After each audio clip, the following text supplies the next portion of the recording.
오늘 우리가 살펴볼 하나님의 말씀은 요한복음 6장 16절에서 29절까지의 말씀입니다. 저와 여러분이 한 절씩 교독하고 마지막 절 말씀은 함께 읽겠습니다. 날이 저물었을 때 예수의 제자들은 바다로 내려가서 배를 타고 바다 건너편 가버나움으로 갔다. 이미 어두워졌는데도 예수께서는 아직 그들이 있는 곳으로 오시지 않았다. 그런데 큰 바람이 불고 물결이 사나워졌다. 제자들이 배를 저어서 10여리쯤 갔을 때였다. 그들은 예수께서 바다 위로 걸어서 배에 가까이 오시는 것을 보고 무서워하였다. 예수께서 그들에게 말씀하셨다. 나다, 두려워하지 말아라. 그래서 그들은 기꺼이 예수를 배 안으로 모셔들였다. 배는 곧 그들이 가려던 땅에 이르렀다. 그 다음 날이었다. 바다 건너편에 서 있던 무리는 거기에 배 한 척만 있었다는 것과 예수께서는 제자들과 함께 그 배를 타지 않으셨고 제자들만 따로 떠나갔다는 것을 알았다. 그런데 디베라에서 온 배 몇 척이 주님께서 감사 기도를 드리고 무리에게 빵을 먹이신 곳에 가까이 닿았다. 무리는 거기에 예수도 안 계시고 제자들도 없는 것을 알고서 배를 나누어 타고 예수를 찾아 가버나움으로 갔다. 그들은 바다 건너편에서 예수를 만나서 말하였다. 선생님, 언제 여기에 오셨습니까? 예수께서 그들에게 대답하셨다. 내가 진정으로 너희에게 말한다. 너희가 나를 찾는 것은 표징을 보았기 때문이 아니라 빵을 먹고 배가 불렀기 때문이다. 너희는 썩어 없어질 양식을 얻으려고 일하여라. 이 양식은 인자가 너희에게 줄 것이다. 아버지 하나님께서 인자를 인정하셨기 때문이다. 그들이 예수께 물었다. 우리가 무엇을 하여야 하나님의 일을 하는 것이 됩니까? 예수께서 그들에게 대답하셨다. 하나님께서 보내신 이를 믿는 것이 곧 하나님의 일이다. 아멘.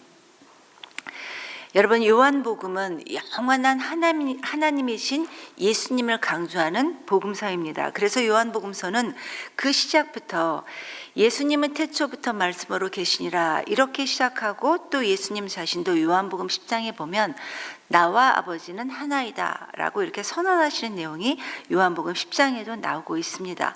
즉 요한복음은 예수님의 신성, 예수님의 하나님 되심을 강조하고 있는 복음서가 바로 요한복음이라는 겁니다. 그렇기 때문에 우리가 요한복음을 이해하는 데서 가장 중요하게 눈여겨봐야 될 관점은 어떤 사건에 대해서 우리 예수님께서 설명하실 때 이 사건을 통해 과연 예수님이 어떤 분이신지, 그 사건을 통해 예수님께서 곧 하나님이시다라는 사실을 우리에게 말씀하시고 있다는 것을 우리는 기억해야 할 것입니다. 이러한 강조점들을 다시 한번 생각하면서 오늘 말씀을 살펴보도록 하겠습니다. 여러분, 오늘 본문의 말씀은 예수님께서 행하셨던 다섯 번째 표적인 이 바다 위, 물 위를 걷는 예수님의 모습이 기록되어 있습니다.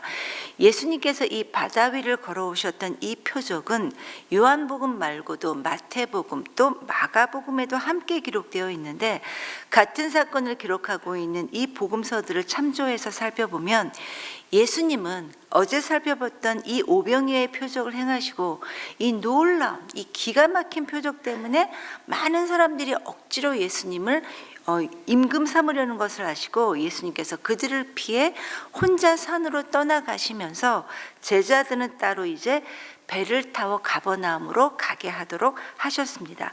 그래서 제자들이 예수님 없이 자기네들끼리 한밤중에 배를 타고 가는데 바다에 바람이 너무 심하게 불었고 이 파도 때문에 이 제자들이 위험한 상황에 놓이게 되었던 겁니다. 그래서 이렇게 제자들이 바다 위에서 사투를 벌이고 있을 때, 힘들어하고 있을 때 예수님께서 그냥 내버려 두지 않으시고 그 바다 위를 걸어 제자들이 있는 배로 가셨지만 그러나 바다 위를 걸어오시는 이 물 위를 걸어오시는 예수님의 모습을 보고 제자들이 깜짝 놀랍니다. 유령으로 착각하고 너무 제자들이 무서워했던 겁니다. 그래서 막 소리를 지르며 무서워했지만 그러나 이때 예수님께서 그들에게 나다, 두려워하지 말라 라고 말씀하신 이 예수님의 음성을 듣고 그들은 안심하며 무사히 이 가버나움에 도착할 수 있게 되었습니다. 이게 바로 갈릴리에서 행하셨던 예수님의 5번째 표적이었습니다. 그런데 여러분, 우리가 여기에서 눈여겨봐야 될 것은 두려움에 떨고 있었던, 사투를 벌이며 두려움에 떨고 있었던 이 제자들을 찾아온 예수님께서 그들에게 하셨던 말씀, 나다, 두려워하지 말라 라고 하셨던 이 나다라는 말씀은 여러분 헬라어로 에고 에이미라는 말입니다. 이전에 예수님께서 요한복음 4장에서 사마리아 여인과 대화하실 때 하셨던 너한테 말하고 있는 그가 바로 나다 라고 하셨을 이때도 에고 에임이라는 표현을 하셨고, 이제 앞으로도 이 에고 에임이라는 표현은 요한복음에 자주 등장하게 될 겁니다. 즉 요한은 이 사건을 오병이어 다음에, 이 오병이어의 표적 다음에 배치해서 기록함으로써 하나님이신 예수님을 더욱더 강조해서 우리에게 보여주고 있는 겁니다. 여러분 20절에서 말씀하신 나다 두려워하지 말라 라고 하신 이 말씀은 하나님께서 그 옛날 불타는 떨기나무 가운데에서 모세에게 말씀하셨던 나는 스스로 있는 자다 라고 말씀하신 것과 똑같은 의미라는 것입니다.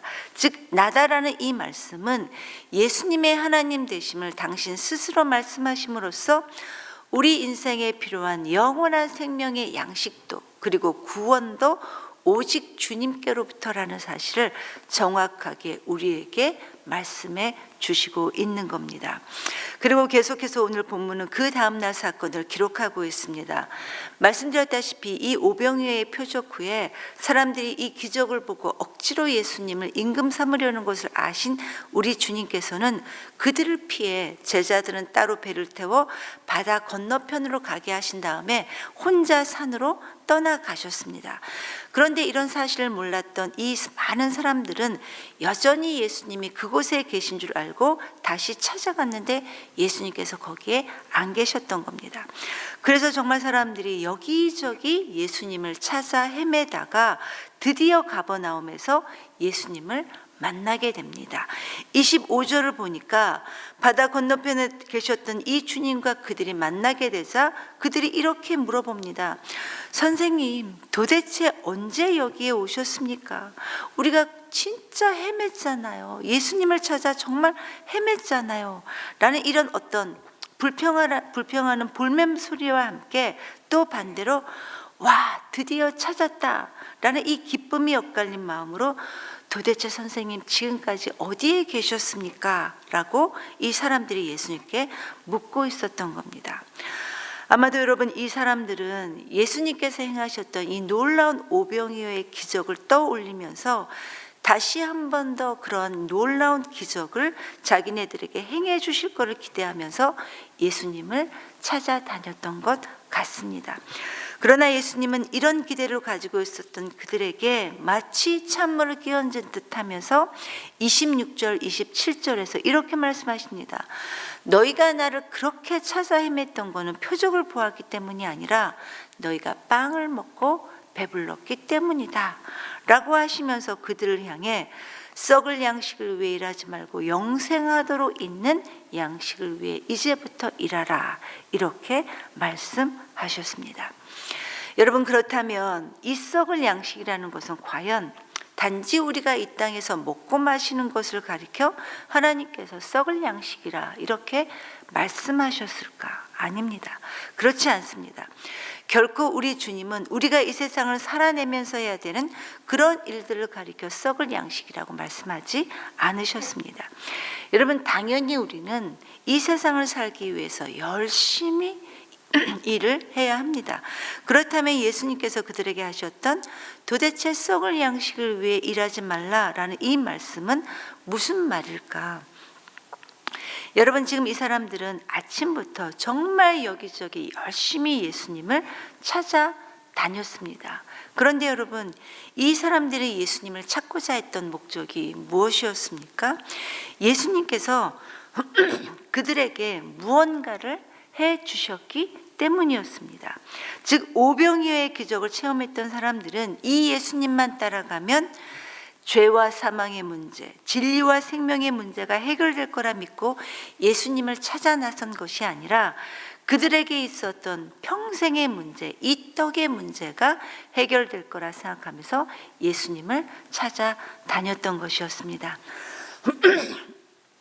이게 바로 예수님께서 말씀하신 썩을 양식이라는 겁니다. 여러분, 우리 역시도 신앙생활을 하면서 이러한 어리석음을 우리도 범할 수 있게 됩니다. 내가 주님을 위해 이만큼 수고하고 이만큼 애쓰고 이만큼 기도하고 이만큼 예배드리고 또 이만큼 가난한 사람들을 구제했으니 이제 하나님께서 내게 차고 넘치는 더 큰 복을 주시고 더 잘되게 해 주실 거라는 이런 생각들을 우리도 은근슬쩍 할 수 있게 된다는 겁니다. 이게 바로 썩을 양식을 위해 일하는 것이다, 이렇게 주님은 말씀하십니다. 그리고 예수님은 이어 이런 생각을 하며 자신을 찾아왔던 사람들에게 영생하도록 남아있을 양식을 위해 하라. 이 양식은 인자가 너희에게 줄 것이다, 이렇게 말씀하셨고, 예수님의 이런 말씀을 이해하지 못했던 사람들이 그렇다면 우리가 무엇을 해야 과연 하나님의 일을 하는 것입니까? 다시 질문을 합니다. 그리고 이 질문에 예수님은 하나님께서 보내신 일을 믿는 것이 곧 하나님의 일이다 라고 말씀하심으로써 오늘 본문은 마무리되고 있습니다.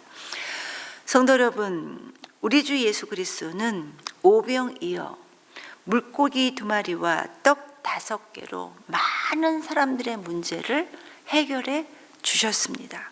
그리고 이것을 직접 보고 경험했던 사람들이 자신이 가지고 있는 이 육체적인 문제 해결을 위해 예수 그리스도를 따라갔습니다.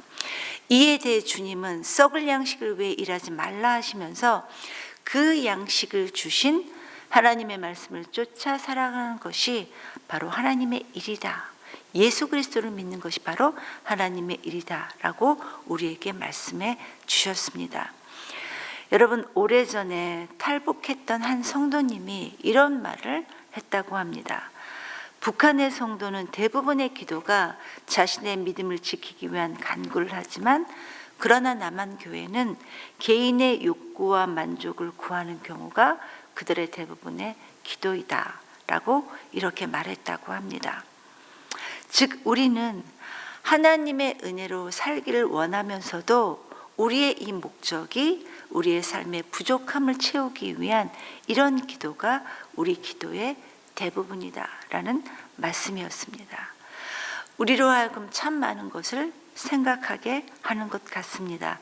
여러분, 우리 신앙은 우리가 원하는 것들을 예수님을 통해 받기 위한 것이 아니라 예수님을 생명의 양식으로 취하는 것이 바로 살아있는, 깨어있는 신앙이라는 겁니다. 저와 여러분이 이 살아있는 신앙을 부족하지만 오늘도 또 날마다 하나님께 올려들 수 있게 되기를 간절히 기도합니다. 이 시간 주신 말씀을 기억하면서 하나님, 행여나 우리도 주님을 믿는다고 하면서 썩을 양식을 위해 일하고 있지는 않은지 성령님 우리 자신을 돌아볼 수 있도록 하나님 도와주시옵소서. 그래서 우리 행하는 모든 것들이 하나님의 영원한 양식을 위해 일할 수 있도록 하나님 우리를 인도해 주시옵소서. 이렇게 기도하시고, 여러분, 오늘은 교회를 위해 기도하는 날입니다. 하나님께서 세우신 이 은혜 샘물교회가 하나님의 영원한 양식을 나눠줄 수 있는, 하나님의 말씀을 나누어 줄 수 있는, 그래서 주님이 기뻐하시는 교회가 될 수 있도록 하나님 인도하여 주시옵소서. 그리고 다음 주에 있을 예수 영전 모임을 하나님 축복하여 주시옵소서. 이렇게 기도하시고, 특별히 오늘은 여러분 설날입니다. 오랜만에 만나는 가족들과 함께 주님의 구원의 기쁨을 우리가 전하고 누릴 수 있는 복된 날이 될 수 있도록 하나님 인도하여 주시옵소서. 이렇게 기도하시고 각자 자유롭게 기도하시고 돌아가시겠습니다. 기도하겠습니다.